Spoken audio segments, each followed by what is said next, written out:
বগুড়া জেলা ধুনট উপজেলা অন্যতম এক সড়ক গোসাইবাড়ি থেকে গজারিয়া এই ব্রিজ। এই ধুনট উপজেলারই মানাস নদী ঘেঁষে কয়েক গ্রামের যে পরস্পর যোগাযোগ, তার দুর্ভোগ হয়তো আর কিছুটা দিন।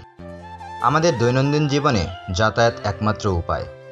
কাজে গেলে পয়সা পায়, সেই পয়সাতেই সংসার চালাই। এক ভাইকে প্রশ্ন করেছিলাম, ভাই বিয়ে করেছেন? তিনি হেসে উত্তর দিলেন, যে উত্তর শুনতে আমি মোটেও প্রস্তুত ছিলাম না। তিনি বললেন, ভাই, যে এলাকার নাম বলতেই শরম লাগে, আপনি আবার বিয়ের কথা বলে শরম দিলেন। কথাটা শোনার পরেই যতটা না অবাক হলাম, তার চেয়ে বেশি কষ্টই উপভোগ করলাম।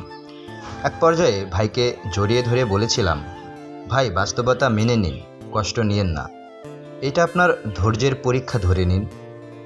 আজকে সেই ভাই ডাক দিয়ে বলতিছে, ভাই, চাকরি বাকরি করি, এইবার বিয়ে মনে হয় হয়েই যায়। ভাইয়ের কথাটি শুনে খুব খুশি হলাম। তিনি অনেক খুশি।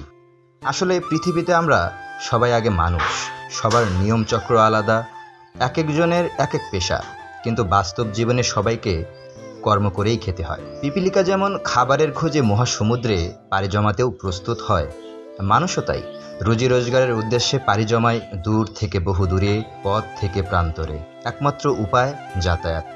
সেই আগের ভোগান্তির দিন হয়তো আর কিছুটা দিন।